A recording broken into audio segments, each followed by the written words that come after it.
The Black Cat by Edgar Allan Poe. For the most wild yet most homely narrative which I am about to pen, I neither expect nor solicit belief. Mad indeed would I be to expect it, in a case where my very senses reject their own evidence. Yet mad I am not, and very surely do I not dream, but tomorrow I die, and today I would unburden my soul. My immediate purpose is to place before the world plainly, succinctly, and without comment a series of mere household events in their consequences. These events have terrified, have tortured, have destroyed me, yet I will not attempt to expound them. To me, they have presented little but horror. To many they will seem less terrible than baroques. Hereafter, perhaps, some intellect may be found which will reduce my phantasm to the commonplace, some intellect more calm, more logical, and far less excitable than my own, which will perceive in the circumstances I detail with awe nothing more than an ordinary succession of very natural causes and effects. From my infancy I was noted for the docility and humanity of my disposition. My tenderness of heart was even so conspicuous as to make me the jest of my companions. I was especially fond of animals, and was indulged by my parents with a great variety of pets. With these I spent most of my time, and never was so happy as when feeding and caressing them. This peculiarity of character grew with my growth, and in my manhood I derived from it one of my principal sources of pleasure. To those who have cherished an affection for a faithful and sagacious dog, I need hardly to be at the trouble of explaining the nature or the intensity of the gratification thus derivable. There is something in the unselfish and self-sacrificing love of a brute which goes directly to the heart of him who has had frequent occasion to test the paltry friendship and gossamer fidelity of mere man. I married early and was happy to find in my wife a disposition not uncongenial with my own. Observing my partiality for domestic pets, she lost no opportunity of procuring those of the most agreeable kind. We had birds, goldfish, a fine dog, rabbits, a small monkey, and a cat. This latter was a remarkably large and beautiful animal, entirely black and sagacious to an astonishing degree. In speaking of his intelligence, my wife, who at heart was not a little tinctured with superstition, made frequent allusion to the ancient popular notion which regarded all black cats as witches in disguise.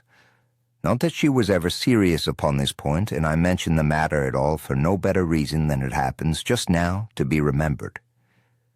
Pluto, this was the cat's name. It was my favorite pet and playmate. I alone fed him, and he attended me wherever I went about the house. It was even with difficulty that I could prevent him from following me through the streets. Our friendship lasted in this manner for several years, during which my general temperament and character, through the instrumentality of the fiend intemperance, had, I blush to confess it, experienced a radical alteration for the worse. I grew day by day more moody, more irritable, more regardless of the feelings of others. I suffered myself to use intemperate language to my wife. At length I even offered her personal violence. My pets, of course, were made to feel the change in my disposition. I not only neglected, but ill-used them. For Pluto, however, I still retained sufficient regard to restrain me from maltreating him, as I made no scruple of maltreating the rabbits, the monkey, or even the dog, when by accident or through affection they came in my way. But my disease grew upon me for what disease is like alcohol, and at length even Pluto, who was now becoming old and consequently somewhat peevish, even Pluto began to experience the effects of my ill temper. One night, returning home, much intoxicated from one of my haunts about town, I fancied that the cat avoided my presence. I seized him, when in his fright at my violence he inflicted a slight wound upon my hand with his teeth. The fury of the demon instantly possessed me. I knew myself no longer. My original soul seemed at once to take its flight from my body, in a more than fiendish malevolence, gin-nurtured, thrilled every fibre of my frame. I took from my waistcoat pocket a penknife, opened it, grasped the poor beast by the throat, and deliberately cut one of its eyes from the socket. I blush, I burn, I shudder while I ken the damnable atrocity. When reason returned with the morning, when I had slept off the fumes of the night's debauch, I experienced a sentiment half of horror, half of remorse for the crime of which I had been guilty. But it was at best a feeble and equivocal feeling, and the soul remained untouched. I again plunged into excess, and soon drowned in wine all memory of the deed. In the meantime the cat slowly recovered. The socket of the lost eye presented, it is true, a frightful appearance, but he no longer appeared to suffer any pain. He went about the house as usual, but as might be expected, fled in extreme terror at my approach. I had so much of my old heart left as to be at first grieved by this evident dislike on the part of the creature which had once so loved me. But this feeling soon gave place to irritation, and then came, as if to my final and irrevocable overthrow, the spirit of perverseness. Of this spirit philosophy takes no account. Yet I am not more sure that my soul lives than I am that perverseness is one of the primitive impulses of the human heart, one of the indivisible primary faculties or sentiments which give direction of the character of man. Who has not 100 times found himself committing a vile or stupid action for no other reason than because he knows he should not? Have we not a perpetual inclination in the teeth of our best judgment to violate that which is law, merely because we understand it to be such? This spirit of perverseness, I say, came to my final overthrow. It was this unfathomable longing of the soul to vex itself, to offer violence to its own nature, to do wrong for the wrong's sake only, that urged me to continue and finally to consummate the injury I had inflicted upon the unoffending brute. One morning in cold blood I slipped a noose about its neck and hung it into the limb of a tree, hung it with tears streaming from my eyes and with the bitterest remorse at my heart, hung it because I knew that it had loved me, and because I had felt it had given me no reason of offense, hung it because I knew that in doing so I was committing a sin, a deadly sin that would so jeopardize my mortal soul as to place it, if such a thing were possible, even beyond reach of the infinite mercy of the most merciful and most terrible God. On the night of the day on which the most cruel deed was done, I was aroused from sleep by the cry of fire. The curtains of my bed were in flames. The whole house was blazing. It was with great difficulty that my wife, a servant, and myself made our escape from the conflagration. The destruction was complete. My entire worldly wealth was swallowed up, and I resigned myself thenceforward to despair. I am above the weakness of seeking to establish a sequence of cause and effect between the disaster and the atrocity, but I am dealing a chain of facts and wish not to leave even a possible link imperfect. On the day succeeding the fire, I visited the ruins. The walls, with one exception, had fallen in. This exception was found in a compartment wall, not very thick, which stood about the middle of the house and against which had rested the head of my dead. The plastering had here in a great measure resisted the action of the fire, a fact which I attributed to its having been recently spread. About this wall a dense crowd were collected. Many persons seemed to be examining a particular portion of it with very minute and eager attention. The words strange, singular, and other similar expressions excited my curiosity. I approached and saw, as if graven in bas relief upon the white surface, the figure of a gigantic cat. The impression was given with an accuracy truly marvelous. There was a rope about the animal's neck. When I first beheld this apparition, for I could scarcely regard it as less, my wonder and my terror were extreme. But at length reflection came to my aid. The cat, I remembered, had been hung in a garden adjacent to the house. Upon the alarm of the fire, this garden had been immediately filled by the crowd, by some of whom the animal must have been cut from the tree and thrown through an open window and into my chamber. This had probably been done with the view of arousing me from sleep. The falling of the other walls had compressed the victim of my cruelty into the substance of the freshly spread plaster, the lime of which the flames and the ammonia from the carcass had been accomplished the portraiture as I saw it. Although I thus readily accounted to my reason, if not altogether to my conscience, for the startling fact just detailed, it did not less fail to make a deep impression upon my fancy. For months I could not rid myself of the phantasm of the cat, and during this period there came back into my spirit a half-sentiment that seemed, but was not remorse. I went so far as to regret the loss of the animal, and to look about me, among the vile haunts which I now habitually frequented, for another pet of the same species, and of somewhat similar appearance, with which to supply its place. One night as I sat half stupefied in a den of more than infamy, my attention was suddenly drawn to some black object, reposing upon the head of one of the immense hogsheads of gin or of rum, which constituted the chief furniture of the apartment. I had been looking steadily at the top of this hogshead for some minutes, and what now caused me surprise was the fact that I had not sooner perceived the object thereupon. I approached it and touched it with my hand. It was a black cat, a very large one, fully as large as Pluto, and closely resembling him in every respect but one. Pluto had not a white hair upon any portion of his body, but this cat had a large, although indefinite, splotch of white, covering nearly the whole region of the breast. Upon my touching him, he immediately arose, purred loudly, rubbed against my hand, and appeared delighted with my notice.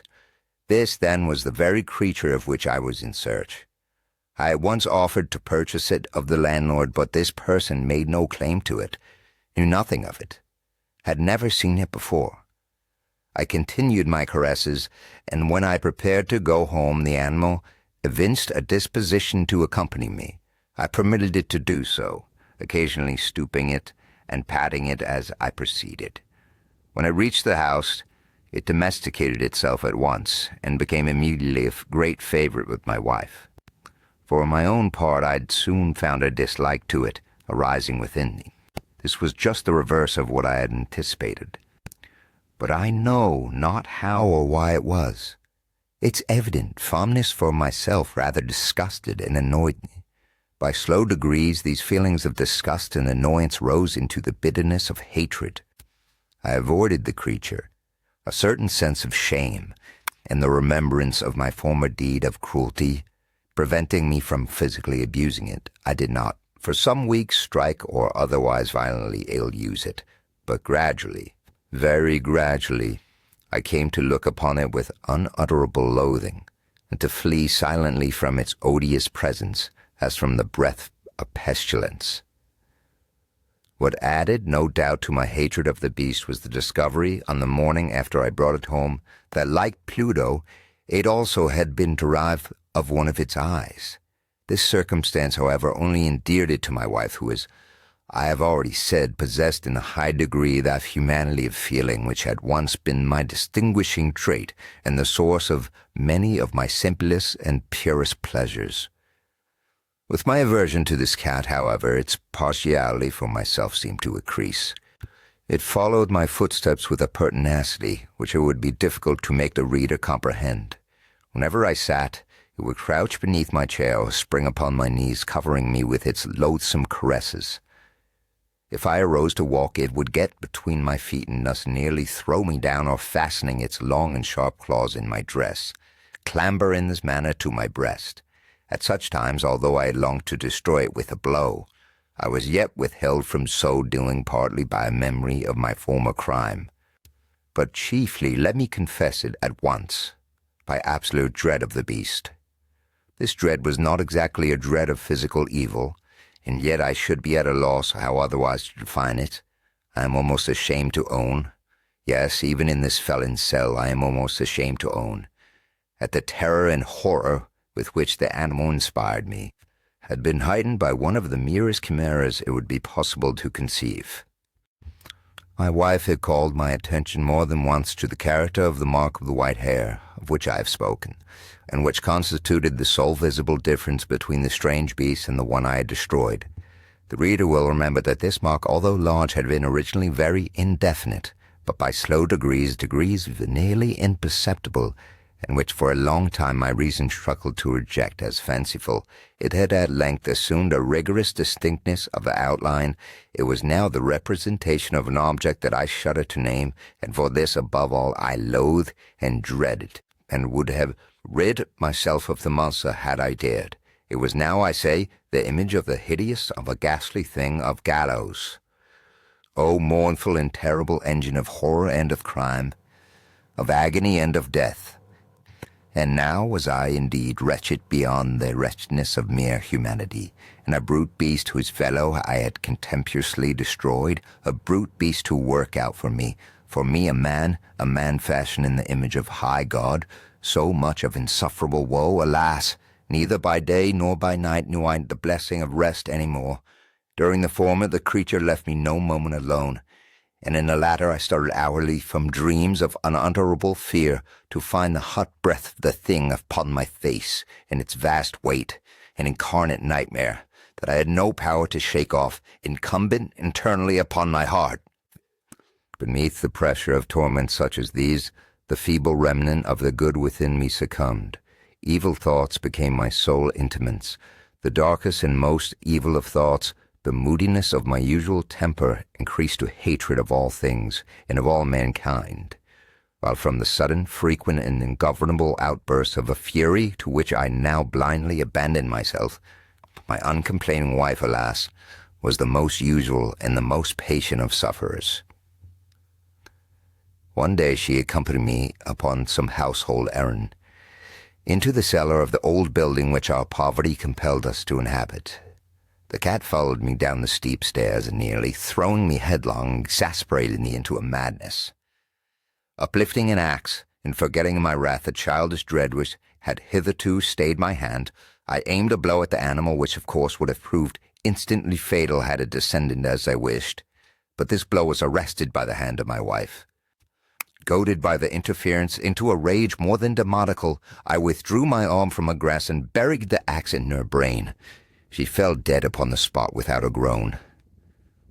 This hideous murder accomplished, I set myself forthwith, and with entire deliberation, to the task of concealing the body. I knew that I could not remove it from the house either by day or night, without the risk of being observed by the neighbors. Many projects entered my mind. At one period I thought of cutting the corpse into minute fragments and destroying them by fire. At another I resolved to dig a grave for it in the floor of the cellar. Again I deliberated about casting it in the well in the yard, about packing it in a box, as if merchandise, with the usual arrangements, and so getting a porter to take it from the house. Finally I hit upon what I considered a far better expedient than either of these. I determined to wall it up in the cellar, as the monks of the Middle Ages are recorded to have walled up their victims. For a purpose such as this cellar was well adapted. Its walls were loosely constructed, and had lately been plastered throughout with a rough plaster, which the dampness of the atmosphere had prevented from hardening. Moreover, in one of the walls was a projection, caused by a false chimney or fireplace that had been filled up and made to resemble the rest of the cellar. I made no doubt that I could readily displace the bricks at this point, insert the corpse, and wall the whole up as before, so that no eye could detect anything suspicious. And in this calculation I was not deceived. By means of a crowbar I easily dislodged the bricks, and having carefully deposited the body against the inner wall, I propped it in that position, while with little trouble I relaid the whole structure as it originally stood. Having procured mortar, sand, and hair with every possible precaution, I prepared a plaster which could not be distinguished from the old, and with this I very carefully went over the new brickwork. When I had finished, I felt satisfied that all was right. The wall did not present the slightest appearance of having been disturbed. The rubbish on the floor was picked up with the minutest care. I looked around triumphantly, and said to myself, "Here at least, then my labor has not been in vain." My next step was to look for the beast which had been the cause of so much wretchedness, for I had at length firmly resolved to put it to death. Had I been able to meet with it at the moment, there could have been no doubt of its fate, but it appeared that the crafty animal had been alarmed at the violence of my previous anger, and forbore to present itself in my present mood. It is impossible to describe or to imagine the deep, blissful sense of relief which the absence of the detested creature occasioned in my bosom. It did not make its appearance during the night, and thus for one night at least since its introduction into the house, I soundly and tranquilly slept. I slept even with the burden of murder upon my soul. The second and the third day passed, and still my tormentor came not. Once again I breathed as a free man. The monster in terror had fled the premises forever. I should behold it no more. My happiness was supreme. The guilt of my dark deed disturbed me but little. Some few inquiries have been made, but these had been readily answered. Even a search had been instituted, but of course there was nothing to be discovered. I looked upon my future felicity as secured. Upon the fourth day of the assassination, a party of the police came, very unexpectedly, into the house and proceeded again to make rigorous investigation of the premises. Secure, however, in the inscrutability of my place of concealment, I felt no embarrassment whatsoever. The officers bade me accompany them in their search. They left no nook or corner unexplored. At length, for the third or fourth time, they descended into the cellar. I quivered not in a muscle. My heart beat calmly as that one who slumbers in innocence. I walked the cellar from end to end. I folded my arms upon my bosom, and roamed easily to and fro. The police were thoroughly satisfied and prepared to depart. The glee at my heart was too strong to be restrained. I burned to say but if one word by way of triumph, and to render doubly sure their assurance of my guiltlessness. "Gentlemen," I said at last, as the party ascended the steps, "I delight to have laid your suspicions. I wish you all the health and a little more courtesy. By the by, gentlemen, this is a very well-constructed house." In the rabid desire to say something easily, I scarcely knew what I uttered at all. I may say an excellently well-constructed house. These walls— Are you going, gentlemen? These walls are solidly put together. And here, through the mere frenzy of bravado, I rapped heavily with a cane which I held in my hand upon that very portion of the brickwork behind which stood the corpse of the wife of my bosom. But may God shield and deliver me from the fangs of the arch-fiend.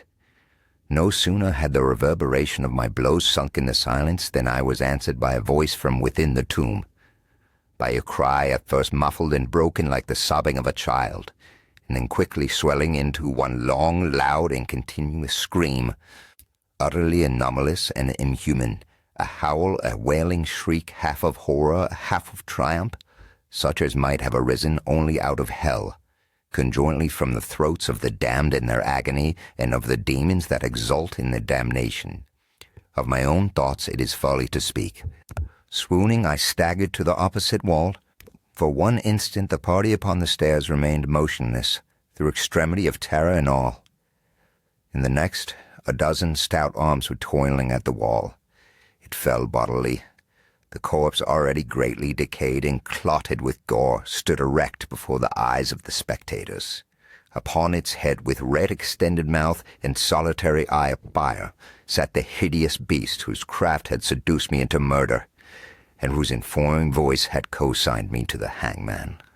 I had walled the monster up within the tomb.